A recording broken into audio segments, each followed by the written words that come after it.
all these people are just jealous. They have bad belly towards the good works of President Tinubu, and it's obvious. It's not people like El-Rufai. When he supported President Tinubu the last time, he was not speaking for the North then now, was he? But all of a sudden, he's speaking for the North now. They're just jealous of you. I'm jealous of the success. He lost his ministerial appointments. Yeah, because he lost his ministerial appointments. Look at the other people that are talking. It's not jealousy. In fact, they have no reason to talk at all. That's my position, sir. Can you just continue in that line? They have no reason to talk at all. Look at Kwankwaso, for instance. He said, oh, coastal road, because President Tinubu is doing coastal road. What about the infrastructure being done in the north? In a terrain that is playing out so much comedy, and we need to get our popcorn and enjoy the comedy. See, people come out to say different kinds of things, and you know, politics is about, you see, people take advantage of who they are to make statements, expecting the public to jump on such statements. Okay, between you and I, what value did ADC have as a party before the coalition talk has made them a bit popular? That the president, well, he didn't say the president actually, that anybody will now go and say, I will give you ministerial appointment if you don't. Politics doesn't work like that. With the ADC thing you are saying, the political value, electoral value of every member of ADC is discounted, terribly discounted. Because personally, each and every one of them has lost their immediate environment. And politics is local. Tell me one person among them that still controls the state. Is it David Mark? Is it Rotimi Amechi? Is it El-Rufai himself?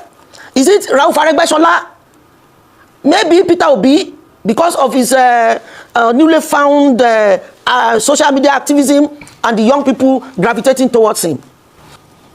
President Bola Ahmed Tinubu and his team, because as it is, you have the opposition coalition, and then now you have a whole section of the North, or the entire North, or the major stakeholders in the North, saying, well, we gave you 64% of the votes. You are not giving us 64% of federal government attention.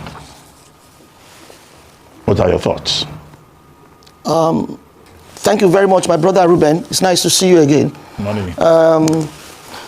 At this point in Nigeria, we should begin to understand that there are those people who play the proper politics and those that are political merchants, you know, just commercial politicians. They cry wolf when there is no basis for such. All the statistics available with respect to Asiwaju's choice of projects, choice of appointments, you know, has been skewed positively towards the North. So the people speaking are not speaking about on the basis of statistics available. They are speaking on the basis of their personal discomfort or personal unhappiness or personal bitterness, and they are trying to say that the North is speaking. The North is not speaking. They are the ones that are speaking. If you take a person like Malam El-Rufai, for instance, and he tries to let you know that he's speaking for the North, we are all intelligent enough to know that he's not speaking for the North. When they have an appointment, political appointment, like one man I see around often, his name is Baba. When they have a political appointment today and the appointment gets terminated for reasons, you know, they go on TV to say the North is not happy. So the question we should ask ourselves, you know, at this juncture, actually is who is the North that is not happy? I am from Kwara State. They categorize me as a Northerner. So, you know, are you saying the thought of an Igbominal man in Kwara and the thought of a Sokoto man categorizing themselves as North are the same? James Faleke is from Kogi. Are you saying that the man from Kogi and the Jukun man or the Plateau man, they see themselves as one North? You see, let's stop this generalization in categorizing the North, the South. It's not the same. What affects electoral fortune in a place like Katsina may not be the same thing that will affect electoral fortune in a place like Borno, and they all say North. This North is used as a political terminology to achieve certain political commercialization or commercial interests. And we know all of them. Once they gather like that and they begin to tout the North is not happy, you ask them, which part of the North is not happy?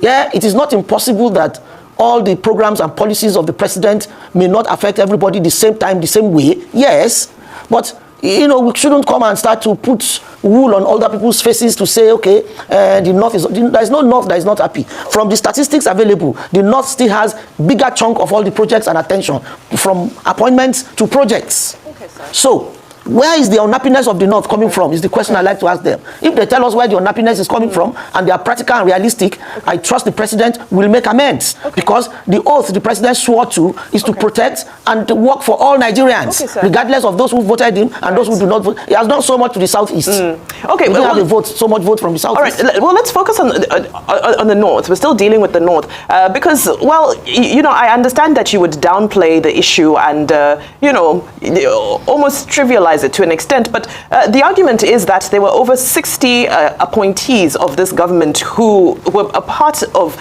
this forum that has been taking place in Kaduna, and what many people interpret that as is that obviously the administration is shaken by the conversations that are taking place, many of which are not even from opposition. You have Arewa Consultative Forum, for example, who are saying that they are marginalized. You have the governor of Gombe State saying he's not feeling federal presence in his state. So I understand the politics of it, but you do have major stakeholders who represent genuine blocks of people in the northern region of the country who are saying that they are not feeling federal presence. So are you saying this is just a gang up? Are you saying all is well in the north, that all of the schools have gotten attention, infrastructure, all projects are going ahead perfectly, and that this is just a political ploy? Yes, my sister, can I tell you something? There's no one government that can solve all the problems of a people, whether Nigeria, Lesotho, Kenya, wherever. There's no one government. Because, of course, you realize that we don't have all the revenue in the world. Nigeria was broke as at the time the president took over. So, there are too many things, there are too many issues that you raised. I try to see if I can attend to them. That the president sent or deployed 60 appointees to attend the Arewa meeting is a mark of respect for the North. It's not a mark of weakness.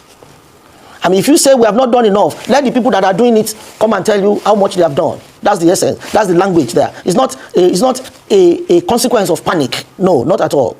Now, if you say that Gombe is saying that there's no federal presence, let the governor come and tell us what he's been doing with his federal allocation that has tripled, you know, in the last 2 years. What federal presence does he want? He has an autonomy to be governor of a state. He's an executive governor of a state. Let him first of all come and tell us what the Gombe state, you know, presence has been in Gombe. You know, people make statements and they believe they play on the political naivety of the masses, believing that the masses are so poor. When they hear things like "we make life better for you," they jump at it. This is the game they are playing. This president is one of the most practical presidents we have ever had in this country. I'm not too young to know. I know practically all the presidents. I became an adult around many years ago, so I can see and I can feel. I mean, there has been no government that has taken care of regional governments, I mean state government, more than Asiwaju Bola Ahmed Tinubu has done. None. In terms of resources, in terms of attention, in terms of emotional intelligence. You understand? So I don't expect any opposition to say good things about our government. No. But whatever they say, they must be mindful of the fact that, you know, if they come on this seat, can they do better? Okay. Those are the kind of questions they should ask themselves. Okay. Otumba, yeah. Would you respect? This is Rufai speaking here. In fact, I hear you, and I feel your point, and I have a word for it. All these people are just jealous. They have bad belly towards the good works of President Tinubu, and it's obvious. It's not people like Rufai. When he supported President Tinubu the last time, he was not speaking for the North then now, was he? But all of a sudden, he's speaking for the North now. They're just jealous of you and jealous of the success. He lost his ministerial appointments. Yeah, because he lost his ministerial appointments. Look at the other people that are talking. It's not jealousy. In fact, they have no reason to talk at all. That's my position, sir. You just continue in that line. They have no reason to talk at all. Look at Kwankwaso, for instance. He said, oh, coastal road, because President Tinubu is doing coastal road. What about the infrastructure being done in the north? So they have no reason to speak at all. Is that not the position? Well, I can feel your body language, but let me coast along. The issue with Kwankwaso is simple. He has asked a simple question and he has been answered very, very eloquently. by the people, by the spokespersons of the president. Right. You see, to be very honest with you, politics is a game. There's a lot very unclear to the masses. Politicians try to play on the intelligence of the masses a lot. Today, El-Rufai was praising the president before the election and even during the campaign and immediately after the election. The next minute he started being very poisonous. He started to issue acidic expressions. And people tried to ask him, you have been governor for 8 years. What legacy did you leave in Kaduna? A man who had no good legacy from his state is now trying to say he wants to form a coalition to collapse a government. But with due respect, with due respect, sir, when yes, President Tinubu went to meet the same El-Rufai to tell him that I need you, did he forget? Or was there a case of amnesia that the same El-Rufai didn't leave good legacy in Kaduna then, when President Tinubu went to meet him in that same Kaduna to say I need you? Rufai, that's not exactly the point.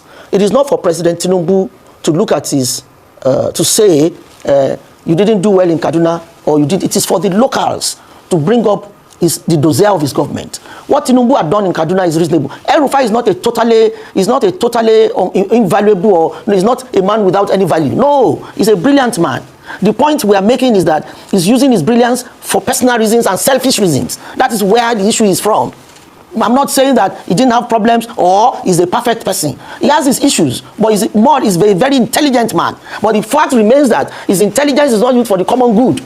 Okay. He only sees himself, he feels himself, he knows himself, and it's just, when it's not about him, he wants to disrupt everything, well, totally. Otumba, that's just what El-Rufai is. Otumba, yes. Invariably, every intelligent person uses his intelligence to promote his own interests, within the community. So there's always that personal element there. When you come to public office, it's a different matter. Okay. Yes, personal element, I agree. Let's argue. But is the attitude in the presidency that all these people criticizing President Bola Ahmed Tinubu, they are better ignored because they don't mean anything.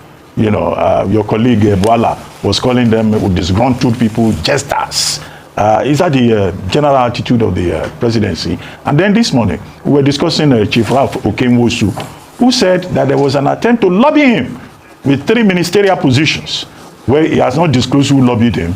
But you are inside the corridors of power. Do you have any information, about attempts by the presidency to woo people with promise of position? Although I had argued that even if the president sent emissaries to Ralph Okemwosu, with all his experience in politics, you should know that you can't rely on that. After all, Nasir Rufai relied on promise, had expectations. At the end of the day, he was disappointed.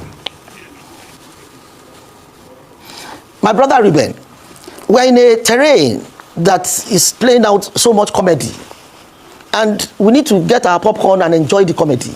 See, people come out to say different kinds of things, and politics is about, people take advantage of who they are to make statements, expecting the public to jump on such statements. Okay, between you and I, what value did ADC have as a party before the coalition talk has made them a bit popular? That the president, well, he didn't say the president actually, that anybody will now go and say, I will give you ministerial appointment if you don't. Politics doesn't work like that. With the ADC thing you are seeing, the political value, electoral value of every member of ADC is discounted, terribly discounted. Because personally, each and every one of them has lost their immediate environment. And politics is local. Tell me one person among them that still controls his state. Is it David Mark? Is it Rotimi Amechi? Is it El-Rufai himself? Is it Rauf Aregbesola? Maybe Peter Obi, because of his newly found social media activism and the young people gravitating towards him. So if all of these people put together do not have one local government they control, is that the kind of, are those the kind of people the presidency will now be offering ministerial appointments, or a man who holds a party that was nothing? ADC was nothing. Check the election results. So the presidency will now run after you and say, we give you ministerial appointment in 2027 if you disallow them to use your platform. If they don't use this platform, can't they use another platform? You see, those are very empty statements that I don't even like to consider. because I can't understand the logic. I can't feel the logic. But that apart, the point here is, my brother Rufai and my brother Ruben, the North is not complaining. I've just told you, the man in Borno is not a friend of the man in Sokoto, and the man in Sokoto cannot determine who he will vote for. The environment determines. And President Tinubu is a politically intelligent human being. Take that from me. I am very serious about it. None of them in the political arena today has his kind of intelligence or combination of his kind of quality, native intelligence, street credibility. City boy. He has been a corporate player. Titan. City He's boy. a corporate player. City boy. Now he's a public governance guru. Yes. Nobody has those kind of intelligence or those kind of qualities combined. So therefore, and the man has seen it. He had only Lagos at a point. He got the Southwest to himself. Who has that kind of energy, patience? A man is just out of power in less than 2 years. El-Rufai. Homologo strategists. A man is just out of power in 2 years. El-Rufai is all over the place crying. Amechi just left power. Amechi has not done any work in his entire life apart from benefiting from government. He just left power. He now says he's hungry. Are those the kind of people you want to believe? On that note, Otumba, I certainly do think that you've made your point. When I listen to this man like this, Otumba, the man the verse. Anytime you listen to her speak, the guy the verse. You see, all those people in APC, which have political relevance in their state, they don't control their state, except Peter Obi. That the North are not complaining. With all this one, the problem that is going on, the North are not complaining. Okay, oh. You never know what is playing. You guys don't know what is going on. You will see now. Eh? He said the North are not hungry, that these people do not have political relevance, this and that. He will cut you unaware. And let me laugh small. Rufai, you said, which one you did this morning? Which one you did this morning? You're not there, you're not there. You're not supporting the North, you're not supporting Tinubu. You said the North has no reason to complain. They are jealous. Then again, you said, since Rufai did not do anything, no legacy, why did Tinubu give him that honor that time during campaign that El-Rufai was the best? He did well. Why was that? Why did they think Tinubu criticize that he did not leave any legacy in Kaduna State? So the man said, don't confuse that. Which one you did? You see, this issue, right? There's still a long way to go. This election 2027, this is when we truly need to try individual capacity when it comes to election in 2027. Do you understand? So we want to test them. We want to test their capacity. We want to see the influence, how much crowd they control that time during campaign. Yes, money will play a major role in this election. Don't take that away. Money will play a major role. You have to be very, very strategic, and you must ready. You must ready to give order. That is just do these three things. Don't think it's going to play a major role. You must ready to give order. That order is what matters. That giving of order is what Tinubu rely on, because by vote, leave these people who are, even if you say they are not politically relevant, then at that time you will know. So now you said nobody is complaining. Is APC members are also complaining. Do you understand? Some of them, especially from the North, they are complaining. So some of them resigned. The other one, is not Bogaji? The other one was APC. He campaigned heavily for APC 2023. After 1 year in office, he sees the direction of APC. He said no. He resigned from APC. The other one, Hakim Baba, that one too resigned. He said, with his whole political relevance, he's been in office for many years. He was one chief of staff to Senate President Saraki, isn't it? So he said the work is heavy, but there's no work for him to do. The job is heavy for him, but there's no work for him to do. There's nothing going on. He has to resign.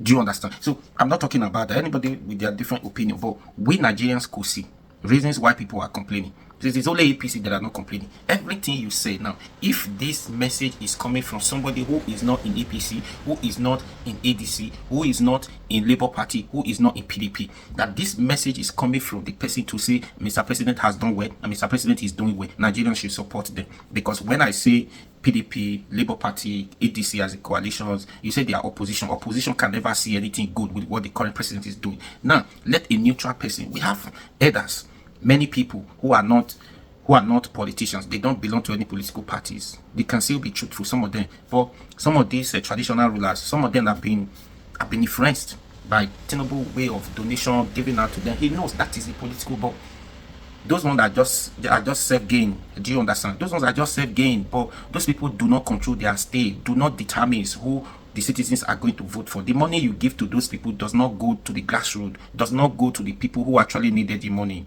Do you understand? This is why, yes, money will play a major role, because for those people, those hungry touts who need money, so they will see it as an advantage for them to take money and feed themselves for 1 week and 1 month, as the case may be. But that's not the solution. If you are thinking of that direction, always thinking of that direction, that's why we are still here. We need to vote for competent people, not to vote for somebody who is giving you money to vote for him. For somebody to offer you money to vote for him, he's not selling his capability for you. He's not selling his competency for you. He's not selling his trust to you. He's only selling his own material things to you. He's only telling you, vote for me. He's just giving you the sign already that he's going there to share money. He's going there to make money. Do you understand? He's going there to make money. But somebody who is selling his trust to you, who is selling his competency, character, trust to you, and he doesn't give you money, you should know that that person, and a lot of people are queuing behind there, right? That you see something good in that person. You see, this person is not giving us money, but people are ready to die for him. But yeah, this one who is giving us money, you give us money, the money is gone, but people are not even ready, are not willing. The hatred is too much. They say no, he does not deserve it, and yet he's ready to give you money, and the money is not going to last you for how long? How long will the money last you?